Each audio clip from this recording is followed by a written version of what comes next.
Good afternoon, ladies and gentlemen. Thank you for coming today to the Foreign Correspondents Club of Japan. My name is Khaldoun Nazari. I'm a member of the club and will be your moderator today. It's my pleasure to introduce very prominent and well-known speakers and academics, professors, to talk about Northeast Asia's regional peace and security.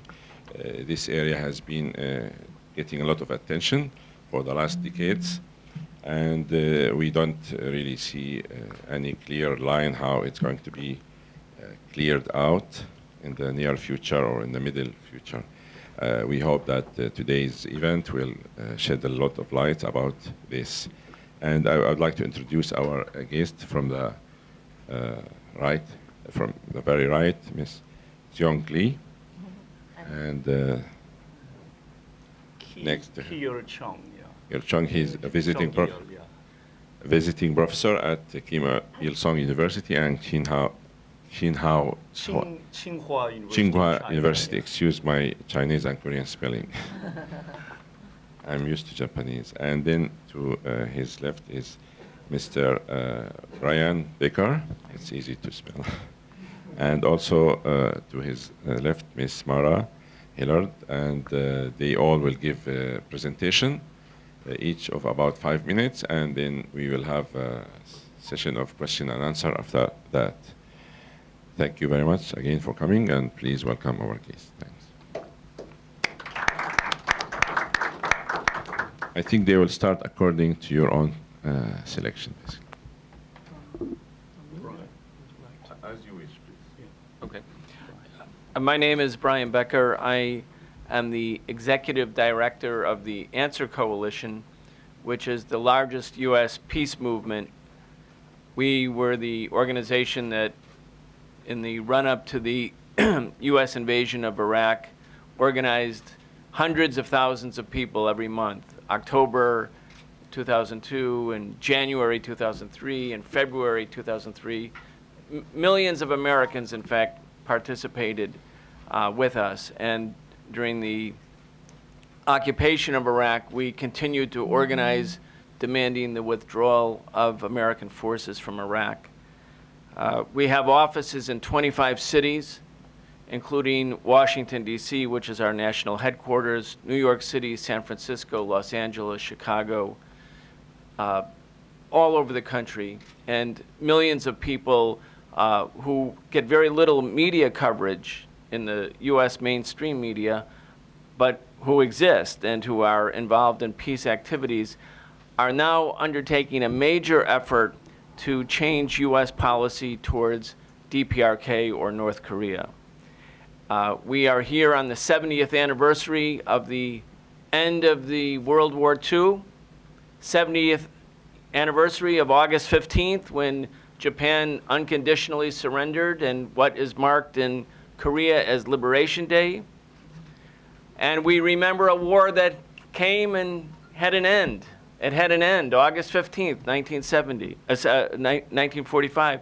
And yet, unlike all other wars, the war in Korea is a war without end, a war that just goes on and on and on. And even though the enemies in World War II could become friends after World War II, the enemies during the Korean War remain enemies today. And so what we are doing in the United States today, on the 70th anniversary, is to demand that the Korean War, like other wars, finally come to an end. And our moderator said there seems to be no way out of the current contemporary, increasing and intermittent but regular confrontation between North Korea and South Korea, or between the United States and North Korea. But in fact, there is a way out of the current cycle of escalating violence, threats, counter-threats, measures that are taken by one side or the other. There is a way out. And the way out, unfortunately, does not exist in Seoul or in Pyongyang, but exists in Washington, D.C., because that's where the key That's the key to the end of the Korean War, should it ever come to an end. In the very final days of the Clinton administration, just as Clinton was about to leave office during the last year, he sent Madeleine Albright to Pyongyang. She was in North Korea, meeting with the top leadership of North Korea, even on the anniversary of the foundation of the Workers' Party of Korea, something maybe Madeleine Albright didn't realize she was attending that particular ceremony. But in other words, the founding day of the ruling party, the United States officials were in the process of what seemed to be a normalization of relations between North Korea and the United States. And at the same time, there was the great June 5th summit that took place in the same year, June 15th summit, between North and South Korea, also signaling a possible thaw, a possible relaxation of tensions, and even imagining the possible peaceful reunification of this divided peninsula. All of that happened because of what appeared to be a change in policy in Washington. That allowed a change in policy in South Korea. And today we see, sadly and tragically, instead of the pursuit of a policy or a path of normalization, the path that was established right after Clinton left office, when George W. Bush came into office, and he, almost as his first act, insulted Kim Dae-jung when Kim Dae-jung visited the White House in March 2001, announced that North Korea was a rogue or enemy state, declared that North Korea was part of the axis of evil along with Iran and Iraq. And the North Koreans could see that the other part of the axis of evil, Iraq, was targeted for invasion and destroyed. And it was at that time that North Korea resumed its nuclear weapons program. And since that time, the relationship has frozen. It was frozen because of the deliberate decisions of the Bush administration. And sadly, even though Obama came into office in 2009, the policy of increasing tension and hostility has remained intact. So we're here today to say, as the artillery barrage comes from South Korea, and North Korea denies that they are involved in the current crossfire barrage. At this moment, they are, I believe, still denying the allegation. They're demanding proof, and the South Korean government, as of the recent reports, is having a hard time coming up with proof. But whether one side fired a shot or the other side fired a shot, the fact of the matter is the shots keep being fired, the tension keeps growing, the confrontation keeps growing, and that happens because of the policy in Washington. How to end the Korean War? Very simple. Sign a peace treaty.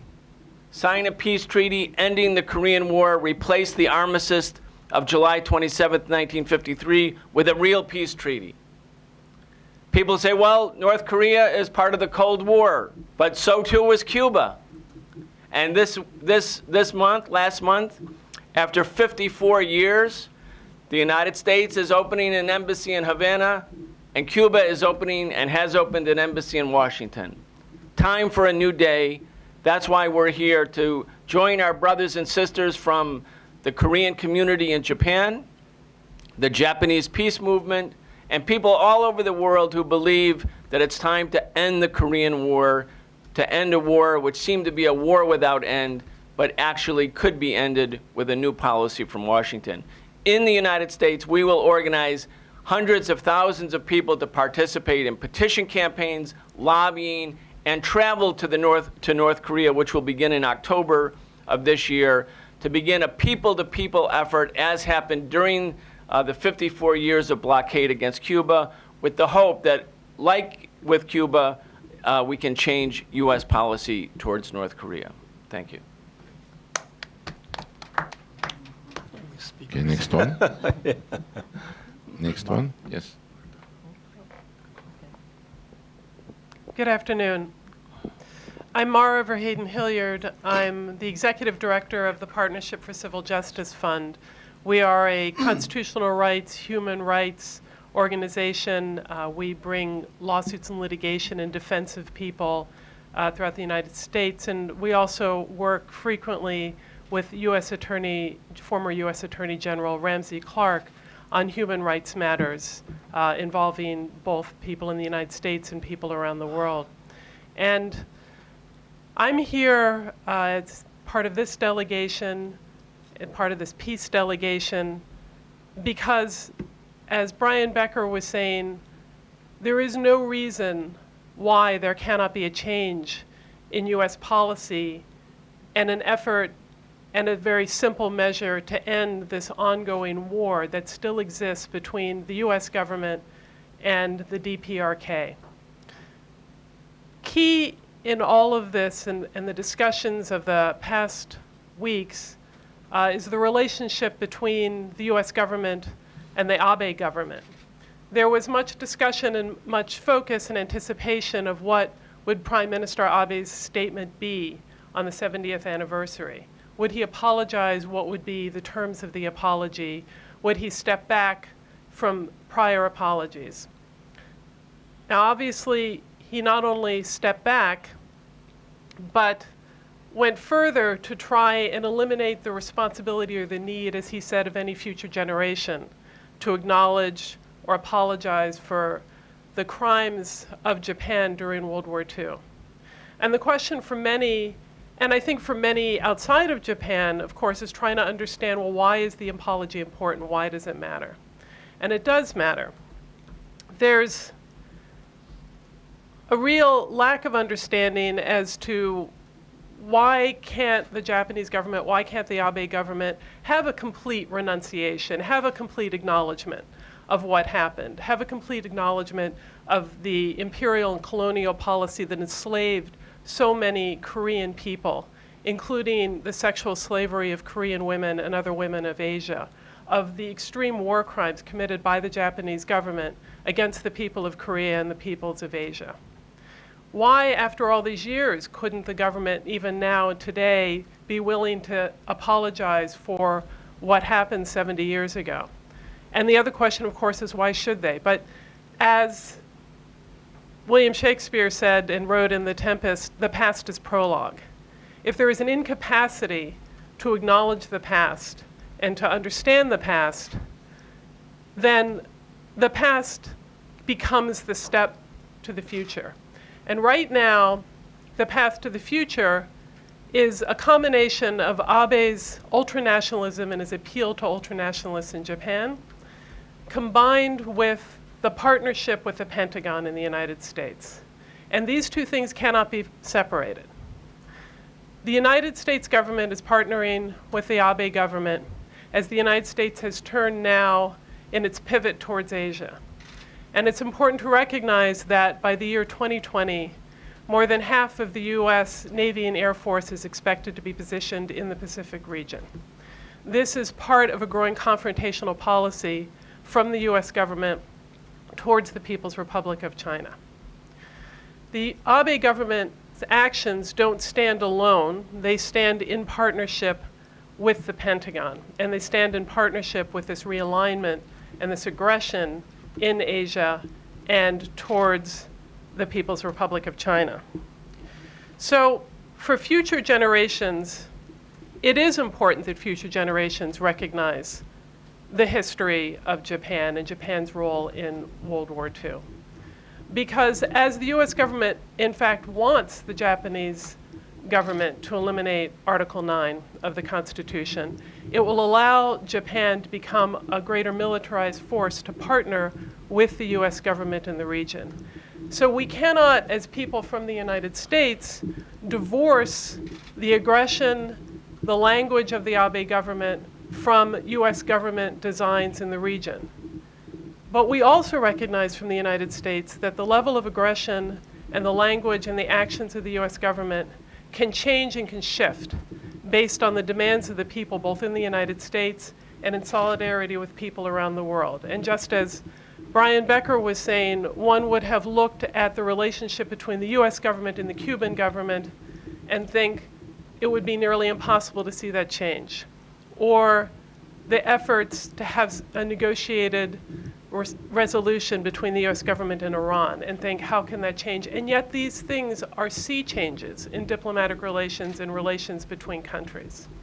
These same changes can occur between the United States and the DPRK. These same changes can occur with the United States and its intentions and relations with regard to China. But it is necessary for the U.S. government to be recognized for its role in heightening tensions in this region, as the U.S. government is having its war games again with the South Korean government, which threatens the people of North Korea. None of the hostility that's occurring in this region between South Korea, North Korea, can be removed from the role and the designs of the U.S. government, the U.S. Pentagon, the military in the United States, and its interests in the region, a region that it is not geographically part of, and yet a region that the U.S. government feels it has the right to manipulate and control. So as people from the United States, we are here to demand peace, to seek peace, to work with our brothers and sisters in the region who also seek peace, because we know that that is the true way to lower the tensions and to try to stop the growing threats in the region. Thank you.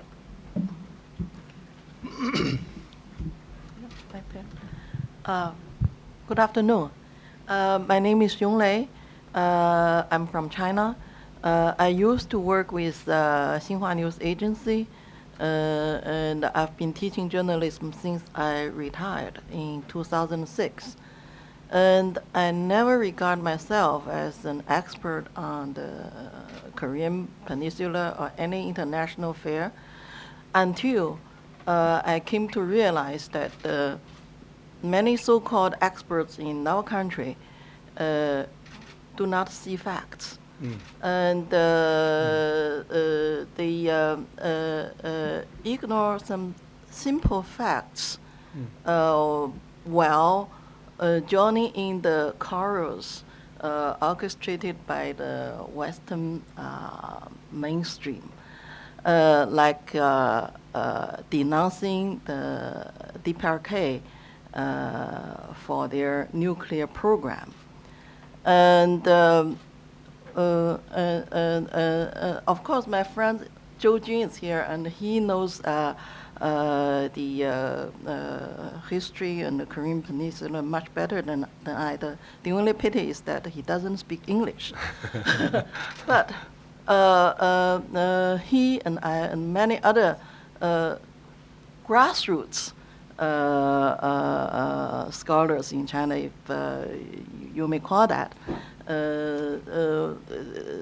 think that the tension on the Korean Peninsula, the DPRK's nuclear program is only the superficial phenomenon of the tension of the Korean Peninsula. The root cause is very simple. That is, after 1990, the traditional equilibrium on the peninsula was broken, and South Korea got a triple guarantee for its security. That is, its traditional allies like Japan and the United States guarantee for its security, and also it gained the security guarantee from the traditional allies of its rival, North Korea, from China and from Russia, which inherited the diplomatic policy from the USSR. And they gave the South Korea guarantee of its security by establishing the diplomatic relations with it. And also the South Korea's own economic progress made its economically and militarily stronger. On the other hand, in contrast, the DPRK didn't gain the security guarantee from its rivals, traditional allies, the United States and Japan. None of them gave DPRK any promise of its security. And then the DPRK's traditional allies are Russia and China. After their establishment of diplomatic relations with South Korea, their traditional guarantee for North Korea's security is fading. And then the collapse of the East European bloc deprived North Korea its traditional market. So North Korea fell into economic plight, which weakened its military and economic strength. So North Korea had triple threats for its security, while South Korea gained triple guarantee for its security. And under this circumstance, the international community has imposed sanctions on DPRK and demanding DPRK to disarm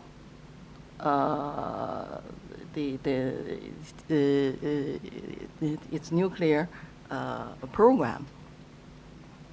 We think that's unfair. Of course, we all dislike nuclear weapons, but at least I think we should have a precondition for the North Korea to give up its nuclear program. That is, you have to make it. You have to give it sense of security. But this is not the case. So we don't think it's fair to denunciate a DPRK only. And I was especially shocked during my visit in South Korea 2 years ago, when I attended a similar international symposium on Northeast peace and security. When I saw 10,000 South Koreans demonstrate in front of the so-called United Nations Army headquarters, UN, and yeah. also in the at the square in front of the City Hall of Seoul, demanding the United States to stop its hostility towards the DPRK, and asking the United States to sign a peace treaty with the DPRK immediately. But none of the media, Chinese media included, mentioned a single word of their demonstrations. So this is the situation. It is so unfair. Even the media, they ignore 10,000 people's demonstrations. But sometimes only a few hundred or a dozen people gathering somewhere for some, for some case, the media would focus their attention on that. So I think this is the situation of the peace and security issue of East Asia we face now. And we have to return this kind of situation, starting by ourselves, by media to give a fair coverage of both sides first. Thank you. Thank you. Thanks. Thank you. My name is Kiyul in Korean sound, but Kiyul Chung in U.S. passport. I've been teaching the last 10 years in China, Chinese Academy of Social Science, and after that I've been teaching at Tsinghua. Now I'm teaching in Japan at several universities, including Korea University in Tokyo. This year I was invited and to be honored to teach at the Social Politics Department of Kim Il-sung University ever, the first time ever, the outside figure coming into the DPRK to teach on the issues of global power, politics, and economics, and et cetera, et cetera. And I just had the second term of teaching at Kim Il-sung University. When was it? August 17th and 18th, 2 days of teaching, and then I flew out from Pyongyang and got in Tokyo. Having shared with you about the brief, I'm coming from South Korea, by the way, but I've been to North Korea, some people say more than 100 times, the last almost 30 years. The earnings I made the last 30-some years and all gone to the Korean airline, the airfare from the US to come to the East Asia. What I've been seeing, watching, hearing, feeling from the population in the North last 10 days, it's unlike the outside world. The depicting the North is crazy guys ready for war and firing the artillery, the barrage to the south, and they're crazy to fight a war. And the people there so busy, so enthusiastic, busy to build a new nation. They say in Korean the proverb, there's in 10 years the mountains and the rivers change. That's how we say. Now they say no, not in 10 years.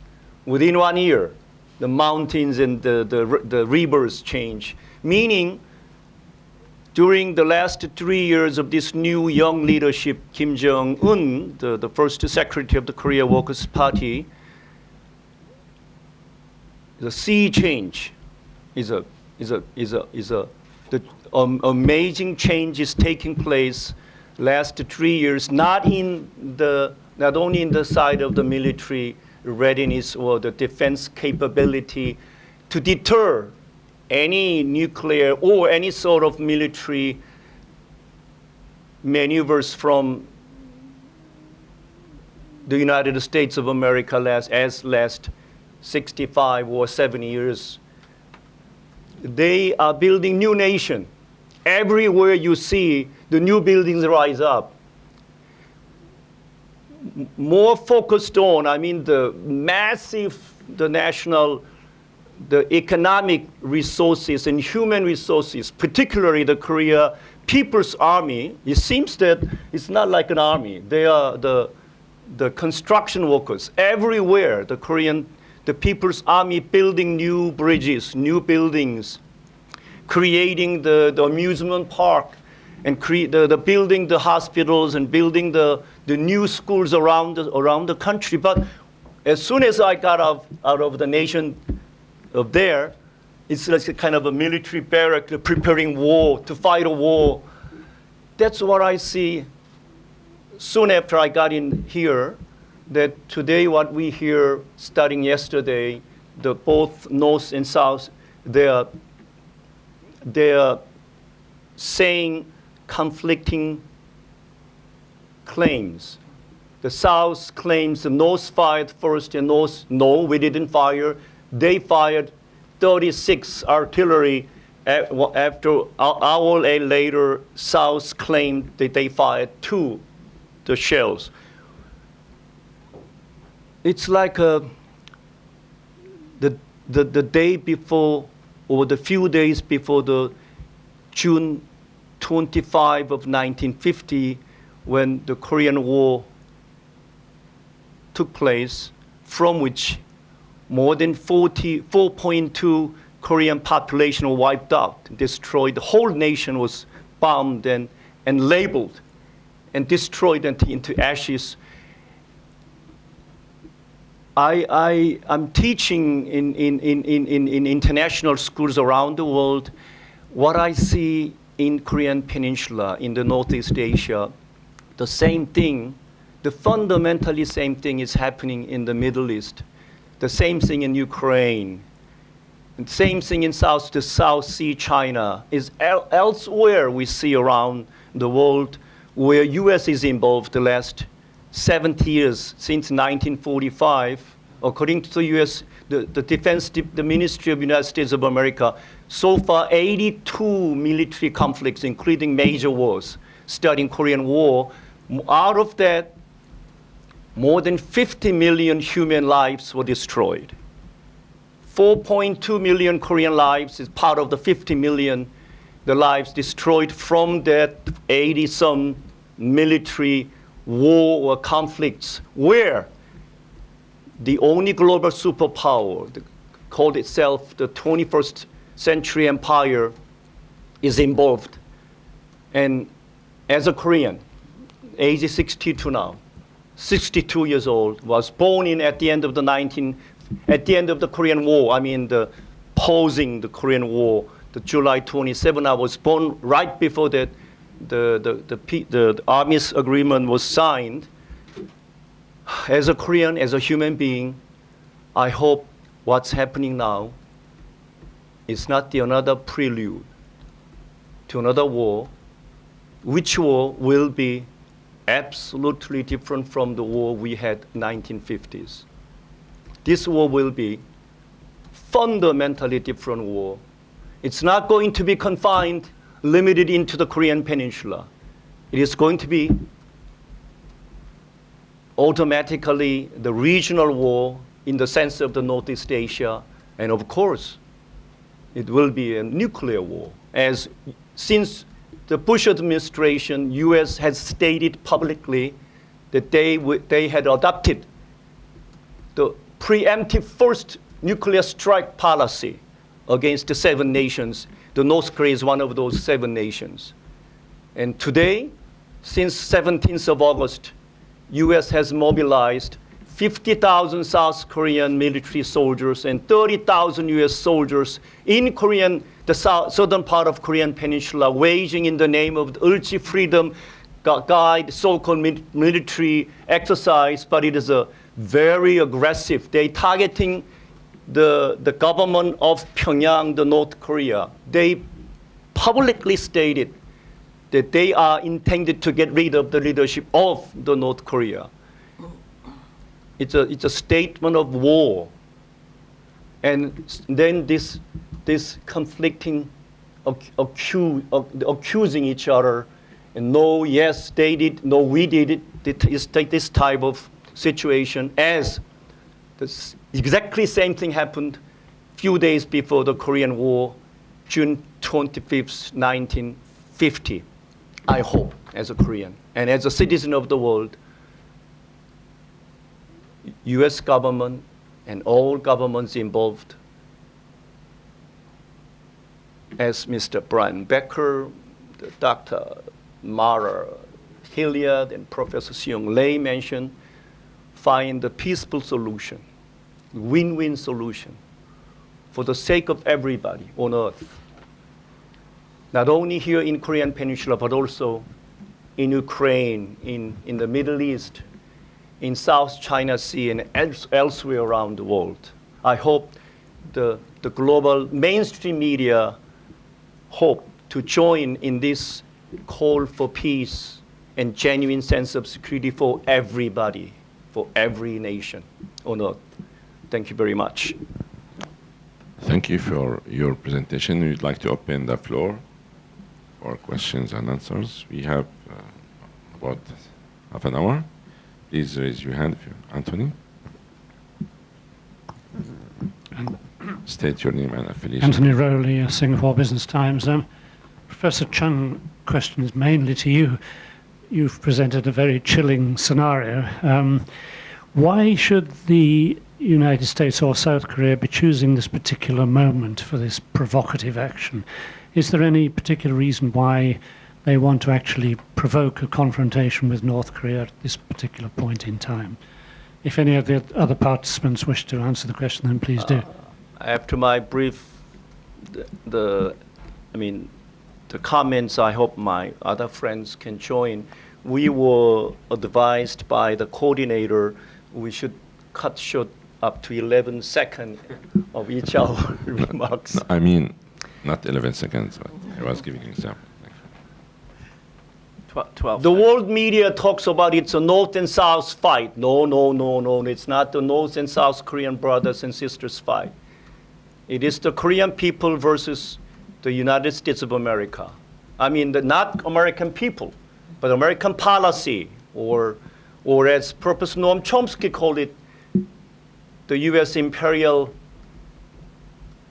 policy makes this whole thing so dangerous. And why? In my opinion, as the many scholars around the world and experts argue, it's because this global unprecedented power on earth in human history is not because it's thriving, but instead, as many call it, it's dying.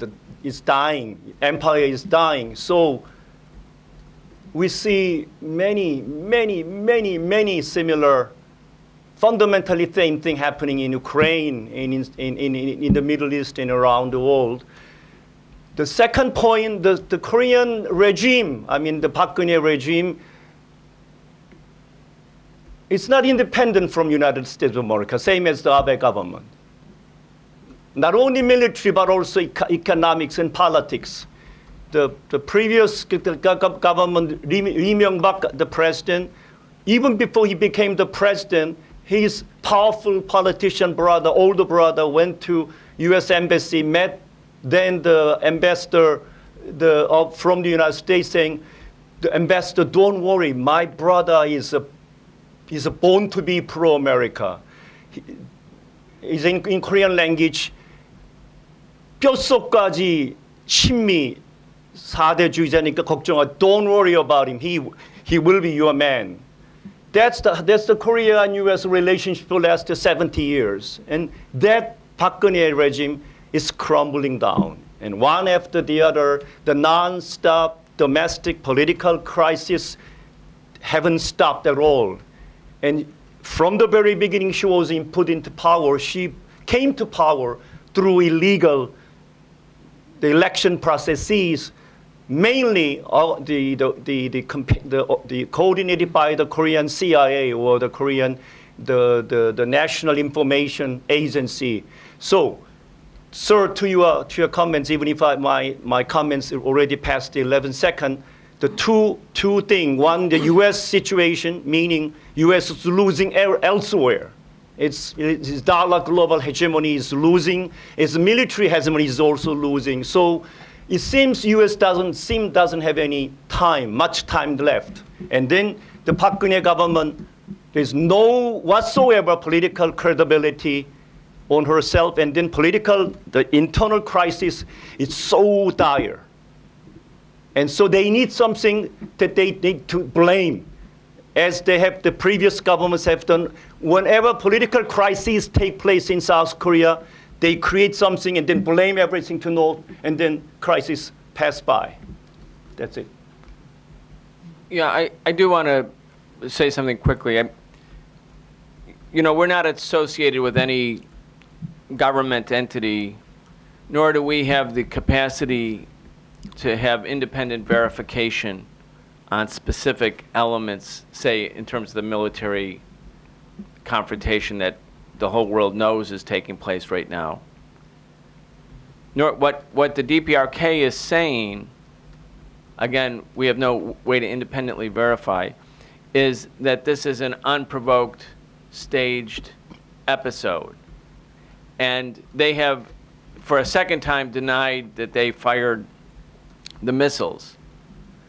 And your question is, who would be playing with this game when the consequences are so high or so chilling? Because, of course, North Korea does have nuclear weapons, and obviously the United States has nuclear weapons.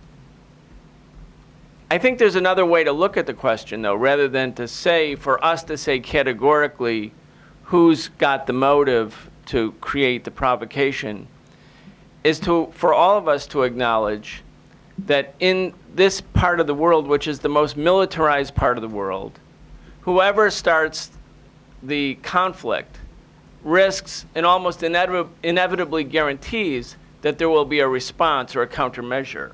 In other words, once one side, for whatever reason, begins to climb the escalation ladder, the other side will also climb the escalation ladder. And that's how wars actually start. And you could always say, in retrospect, well, that was just folly. That was the march of folly. That was a big mistake. You could look at World War I or the Vietnam War or any previous conflict and say afterwards, what a disaster, what a catastrophic mistake.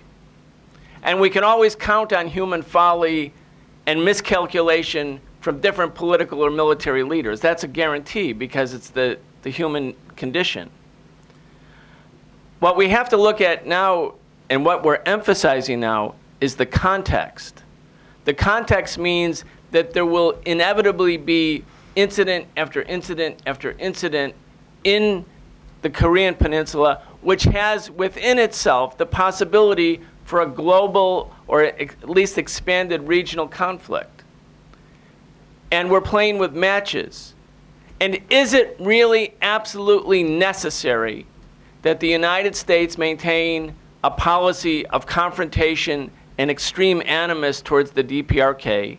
Or could the United States do as it has done now with Cuba, change its orientation, change its policy? And it's not complicated or difficult to imagine what the response would be by the new government in Pyongyang if the Washington government, Washington policymakers said, let's explore a different way for U.S.-North Korean relations to be conducted. It's our belief, as the peace activists and human rights activists in the United States who are mounting this new campaign in the United States, that should the United States change its current policy and return to a path of normalization of relations between the United States and DPRK, that it would almost certainly be welcomed on the part of the North Korean government. And that it would also be thus welcomed by very substantial sectors, maybe not the PAC government in South Korea, but substantial sectors of the population in South Korea. And instead of going through and risking a greater confrontation, it's time for a new policy. The other part of the context is there are the war games that are going on. And these are taking place for 12 days, and they'll happen again in a few months, and they will simulate the destruction of North Korea. That they will. The US, the Pentagon says that they're simulating the destruction of North Korea. From a North Korean point of view, and as the professor pointed out, when your country has already been destroyed once, and North Korea was completely destroyed, the main complaint of American pilots in 1951, 52, and 53 was that there was nothing left to bomb in North Korea because there was not one structure greater than 1 story high that was still standing as a consequence of U.S. bombing. When you have that as a recent part of your history, that your country was in fact destroyed, and then you have the same party that destroyed your country simulating through war games the country once again, and there are these episodes like what's taking place on the border right now, it can only create within the North Korean military and security apparatus the inevitable response that they must gear up for, even if they don't want the possibility of a war. And so we see the context as the dominant part of the story. It's not really who's got what motive at a particular moment. It's the overall context of the situation that must be altered. And our point is it can be altered with a change policy on the part of the Washington government.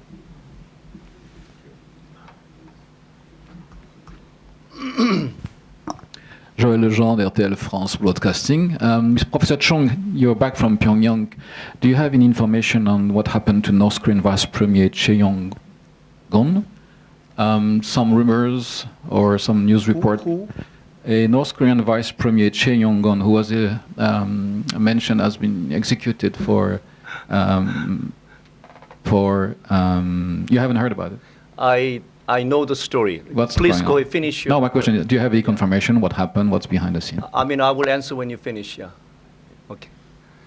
I won't doubt there will be much disputes on the notion that the North Korea, quote unquote, the DPRK, is one of the most demonized, therefore most isolated, and thereby most misunderstood nations on earth, if not the only single nation on earth, most misunderstood nation, through these sorts of non-stop rumors. Some high figures were executed.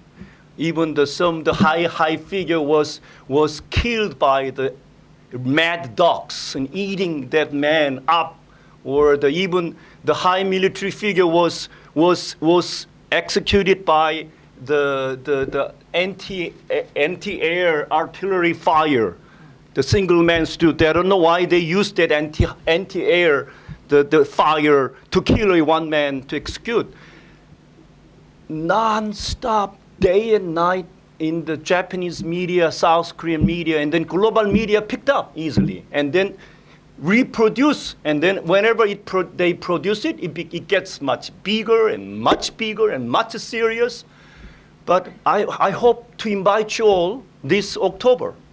I mean, I'm not representing the nation, but I am creating a group of peace delegation of scholars and the journalists and the artists and athletes to go there.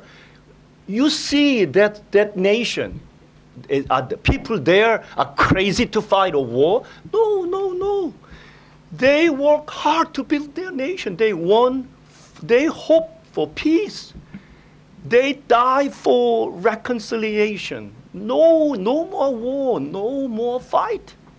So that nation, if you can, I wonder whether, sir, have you ever been to North Korea, the press person? I sincerely hope, and you try to go there, or you can join me in October when I bring a delegation. You see and you meet people there. Then somehow, for some reason, you have a fixed notion that nation is crazy, the leadership is crazy guy, the people are dying, are hungry, and they eating. Even cannibalism is often in the media. The people eat the human flesh because they don't have nothing, they don't have anything to eat. Even that sort of rumors for 70 years. You know, in the war, as you know well, is a war propaganda as part of the psychological warfare is part of the war. And U.S. has waged this psychological warfare ever since the Korean War took place. And even this day, where 80,000 U.S. military soldiers and Korean soldiers waging war to topple the national leadership and destroy the Sorry, can I interrupt you? Have you news from him? Have you heard if it's true or not true? That's my question. The question itself is baseless. Thomas Sullivan, no affiliation. Thank you very much for the presentation. Brian and Mara, I just wanted to ask your opinions. You've made, on a couple of occasions today, you've made some comparisons with Cuba and Iran. I was just wondering if you could comment on how you would compare the human rights human rights reputations of North Korea versus Iran versus Cuba. Would you be able to kind of comment on that? Well, I think it's noteworthy that the question of human rights comes up both with North Korea as it does with Iran, as it did with Cuba, where Cuba, for example, was put on the state-sponsored terrorism list of the United States government, a complete absurdity for so long, and now suddenly they're off. And the US government demonizes any other government and people that is in its sights, and we know that.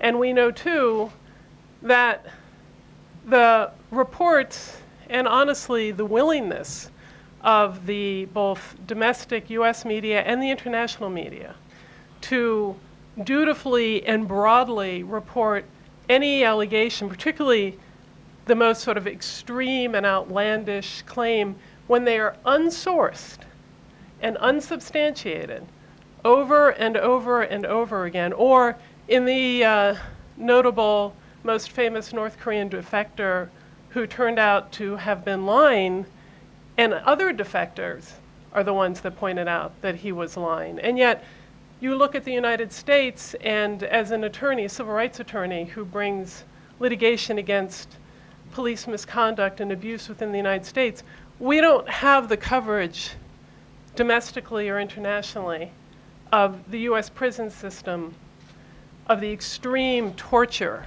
and rape and murders that occur within the prison population, the prison camps, by guards in the United States, the just shocking conditions in which the population of prisoners in the United States live. The fact that the US government imprisons more of its population than any other government.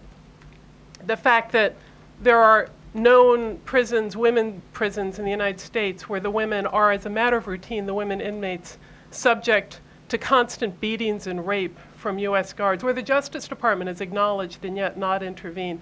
I mean, the level of torture and inhumanity that can occur, and is for people who are in the United States, and we recognize this, and we want to talk about, human rights also in the United States, and yet that won't get picked up, that won't get acknowledged, either by domestic or international media generally. But if you can have one claim or unsourced claim that comes from South Korean intelligence or is published in a newspaper with zero sourcing, absolutely zero sourcing, and over again, the more extreme the claim is, the more broadly it gets reported. And then when someone who was supposedly fed to the dogs a few months ago reappears in public alive and well, it doesn't get the same headline as the original claim. So when we talk about human rights in all of these countries, and we stand for human rights and we fight for human rights, but we need to have honest assessments of what's actually happening. And as people from the United States, we have an obligation to demand human rights as well within our own country. I'd like to also get right to your question too, because the implication, which I don't know if you mean it that way, but the implication, at least how one would hear it, is that somehow the issue of whether the U.S. has normalized relations with a country is somehow based on its human rights record. That somehow human rights domestically for a country impacts in a decisive or significant way even whether the United States maintains normal or friendly relations.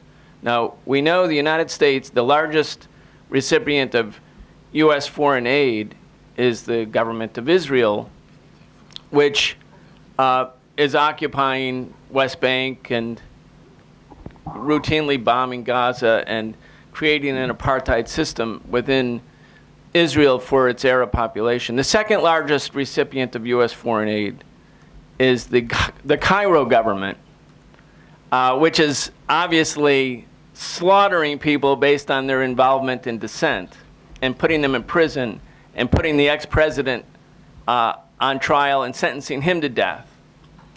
And then there's the case of Saudi Arabia, where women are executed for committing adultery. Women cannot drive cars. Women cannot vote. Most of the workforce are basically indentured servants from abroad. And the Saudi government is a principal ally of the United States. My point being here that whether a country has a good or bad human rights record actually has nothing to do with whether the United States puts it on the terrorism list or whether the United States maintains normalized diplomatic relations. It's really just not an issue. It's really part of the propaganda exercise when the United States does not want to have normalized relations with a country. It says, well, they have a bad human rights record, and thus we can't have normalized relations. But we can see by empirical, demonstrable evidence that that, in fact, is not a criteria. And as Mara said, the lifting of Cuba from the terrorism list or the lifting of Iran from the terrorism list is essentially not a matter of investigative facts determined outcomes, but a political decision. And what I'm saying, and what Mara is saying, and what Kiyul is saying, and what the professor is saying, is that in the real world of politics, whether North Korea had a good or bad human rights record, it makes ample sense for the United States to have normal relations with the DPRK, to sign a peace treaty with the DPRK, to have economic trade and economic intercourse with the DPRK rather than a policy of economic sanctions, and that the outcome of those things would be to demilitarize or de-escalate the tension on the Korean Peninsula and regionally. Now, that makes sense. There's a rationality to that. But of course, there are other interests, including those within the United States, say in the military-industrial complex or the Pentagon or other lobbies, that have an interest too in promoting tension. In other words, these are really questions of politics and policy rather than an abstract or even non-abstract investigation about human rights or the conduct of governments in that way.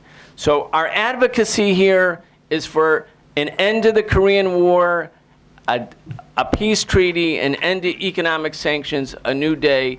And in fact, rather than playing with fire, which is what's happening right now in the confrontation between North and South Korea, instead of playing with fire, which could ignite into a regional and even global conflict, that we have a different policy. And that's, like in America today, hundreds of thousands of people are going to be approached, asked to sign signatures, not a major campaign. We're starting to have demonstrations. We're going to start to organize delegations to go to North Korea.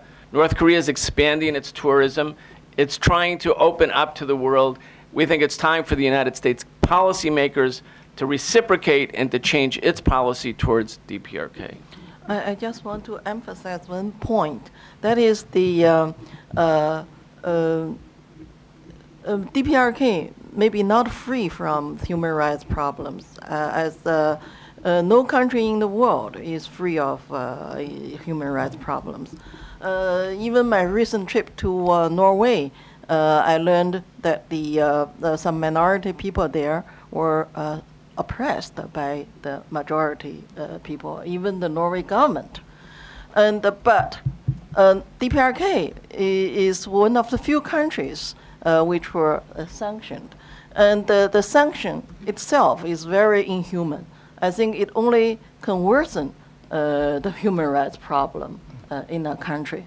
But seldom the international community challenge and denounces this kind of sanction policy. I mean, since I'm from South Korea, the gentleman talked about the human rights issues, such as the case that the government official was executed, stuff like the rumors.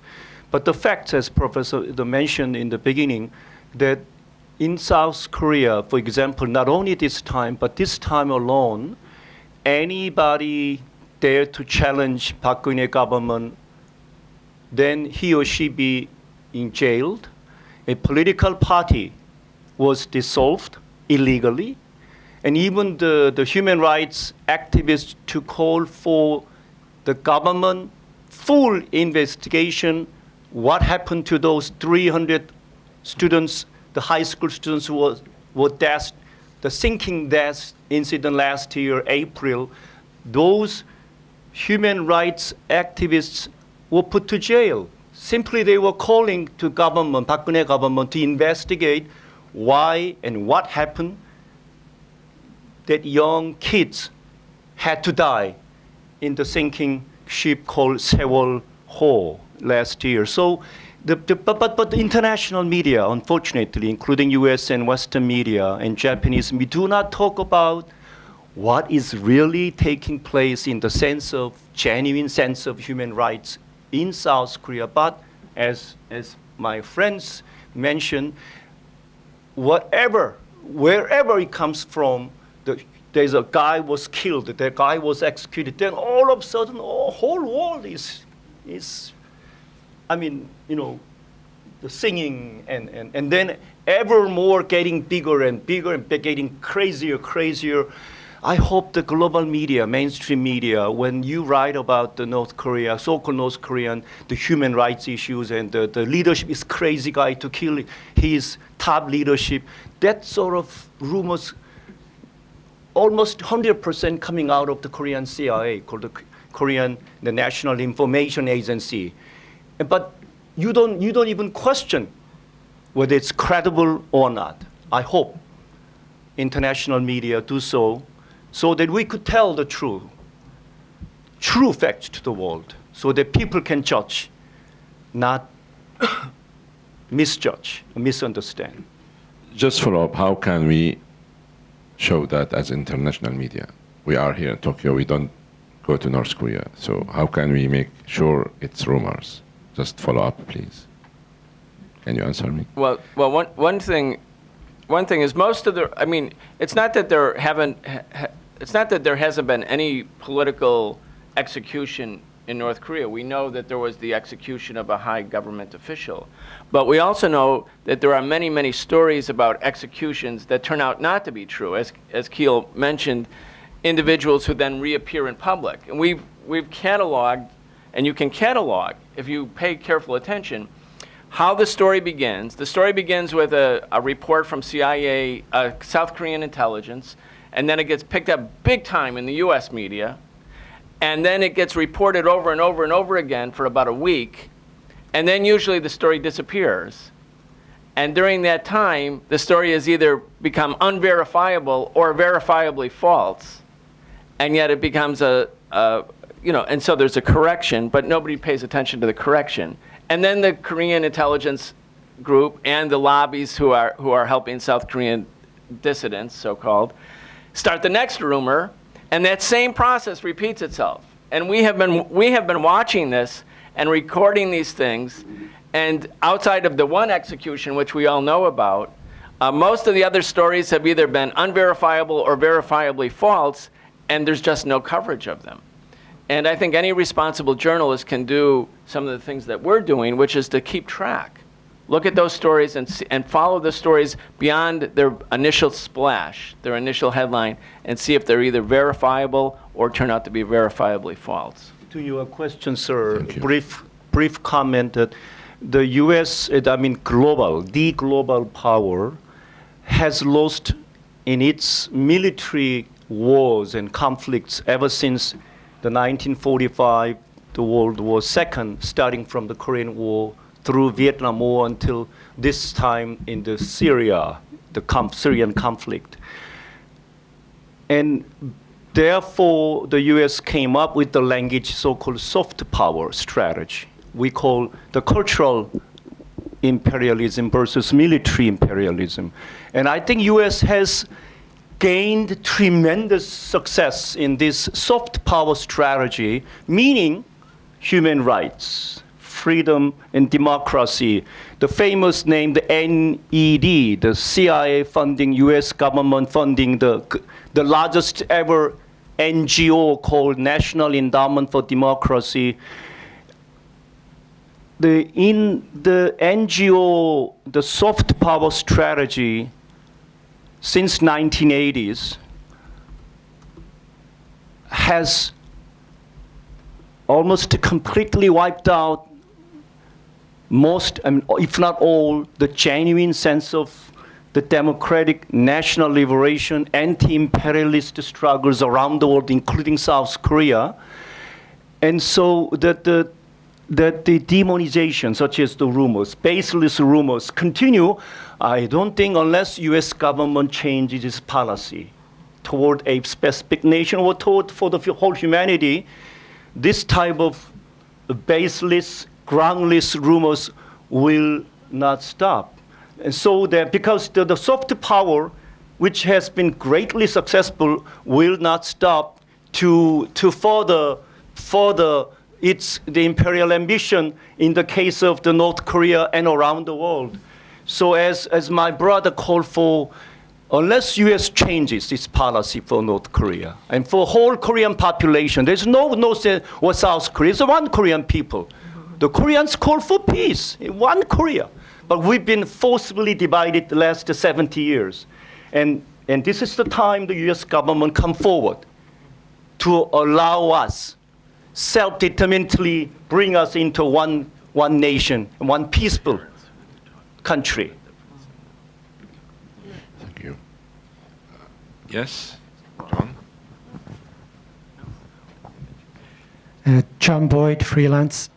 Professor Chung, you said you've been to North Korea hundreds of times, is that correct? The people there are saying over more than 100 times. More than 100 times.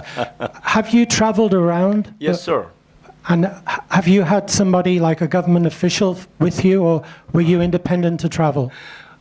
I hope that all the time I need somebody around me because I don't know where to go. And I'm grateful that somebody is around with me and then accompanying me to travel around the country.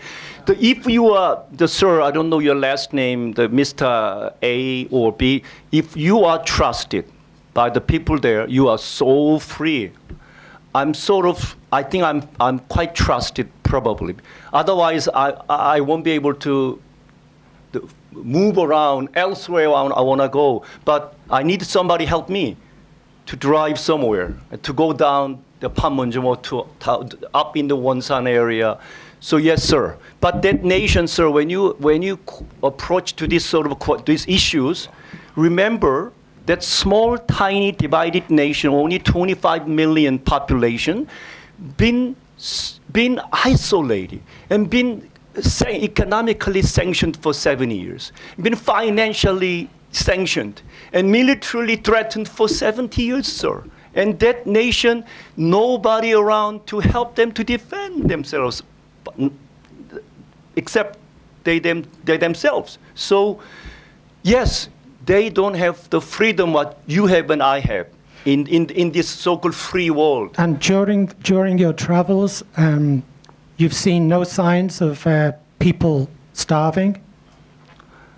Yes, in the late 1990s, when Soviet was collapsed, when the Eastern Bloc was gone, and there was nobody there to challenge U.S. power, then that the U.S. called itself the only global superpower. That nation alone singled out and isolated, nobody around.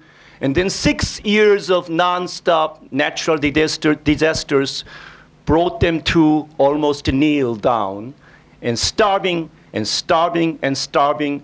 And rumors even up to 2 million population starved to death. But no matter what happened in the past, you don't see them anymore. The economy is thriving. Their economic wealth is thriving day after day, the month after month, and year after year. I hope you could join us in October to go there, to see with your own eyes. I'd like to just jump in. I haven't been there hundreds of times or 100 times, but I have been there 4 or 5 times. When I went in 1989, the first time, which was right before the collapse of the Soviet Union, but the Eastern and Central European countries that were the main trade partners for North Korea were starting to collapse or go into different governments. In 1989, I was stunned by the relative affluence of North Korea from what I had imagined. The whole country was planted, every speck of land was planted and blooming. And it was clear that there had been extensive planning for the planting, because some of the planting didn't necessarily make sense if you were a small farmer. To plant right up to the edge of railroad tracks, for instance, very difficult to farm. But everything was planted, and you could see the people were well-fed. The children, as the children are, even I could see in the last trip, very confident and also seemingly well-fed. The capital city, of course, is more economically advanced than the smaller towns, but that's true in most places, and it's certainly true in most of the developing world. In 2001, when I went there, which is the first time after 1989, I saw what Kiyul saw, which was the people were obviously suffering. There had been a period of economic hardship. When we met with North Korean officials, they said to us that the caloric intake of the people had dropped precipitously. There wasn't like a camouflage or a concealment of that. They said it was not sustainable, the level of caloric intake. They were trying to experiment with many different economic projects at that time.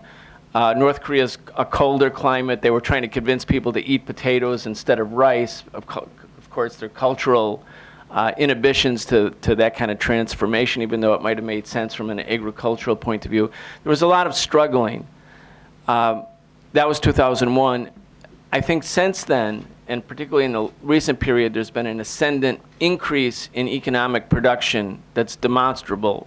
So I went there again in 2013, and it was a shockingly improved country from what I had seen in 2001.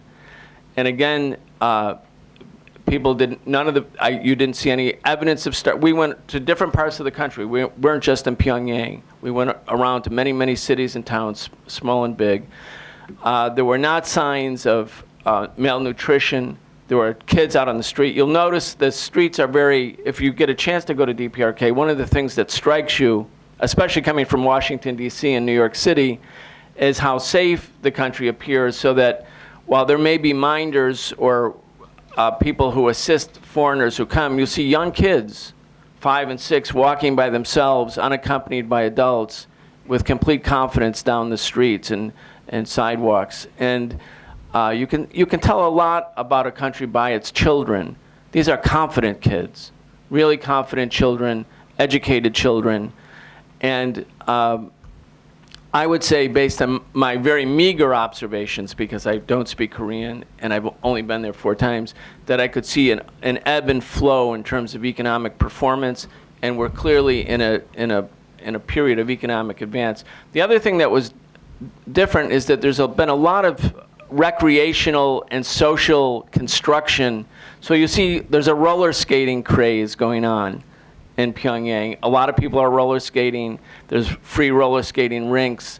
People are out and about. And there's a vibrancy that certainly was missing in 2001 that has returned, at least in 2013. Yeah, I add one thing. Speaking of roller skating, well, I went there only once in 2010, and some of our fellow visitors took a walk after supper in a square, and they took photos of those roller skaters. And one of the roller skaters, without accompany of our interpreters, and one of the roller skaters came up and demanding our cameraman, our fellow visitors, to delete his image. He didn't want us to take his image without his permit.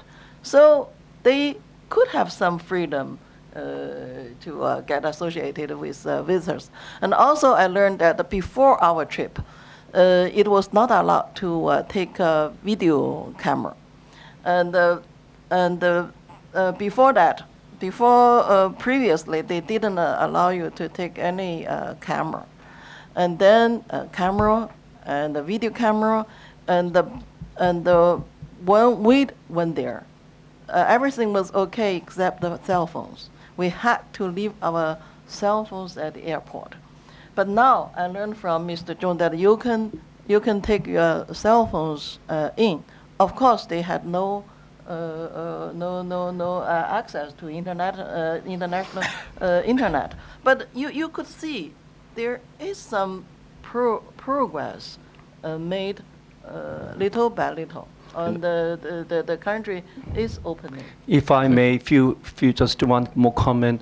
Last year alone, there were 100,000 Europeans visited the North Korea, DPRK, as a tourists. The Kim Jong-un generation, they call it the Kim Jong-un generation. This new leadership time, by 2017, that nation, the closed that nation, open to up to 1 million tourists, meaning welcoming everybody. And the only ground I was able to say, friends, please come and see that nation on your own eyes. It's because of that nation is open. They want to relate to the world. They want to get to friends to everybody, but they will never allow any nation, any individual hostile to that nation. But they are fully open through my over 100 times visits. you will see that they are not stopping, but now they are dancing and singing. They are dating. They use all sorts of the iPhones in their own system, not to allow any soft power, as President Obama mentioned the January 22nd in his YouTube interview. As a sitting president, for the first time since 1776 when US was founded, the sitting president admitted that we do not have any military solution in the case of the North Korea. And at the end of his interview, he said, but we will destroy that nation using our quote-unquote soft power, which that's my language. He said, internet. We will send, for example, Hollywood movies to destroy that nation from inside. And so they are well aware what has happened to other small nations, defenseless nations. By the US soft power strategy, countries were gone, the regime change took place. So that nation will not allow any attempt to create the disunity among people or the proselytizing so-called the foreign ideology to their own peoples, the strong unity among the people themselves. Other than that, I know they are fully open and genuinely welcome anybody who wants to visit that nation with goodwill. Thank you very much. We are 25 minutes over schedule extended time, and we have a lot of interest, but I got strict instructions to close the session. But if you have any questions, please proceed to the counter and ask our experts about anything you want. I'm sorry I couldn't entertain all of your questions. And as a tradition of this club, we would like to give you for 1 year honorary membership. So we hope you come again next time and tell us more about this issue, and we hope the peace will prevail. Thank you very much. Is there any free meal? Yes, of course. We'll try to have it for lunch next time. Thank you very much, and have a nice evening. Thank you. Thank you. Thank you. Thank you. Thank you very much. Thank you for. Thank you.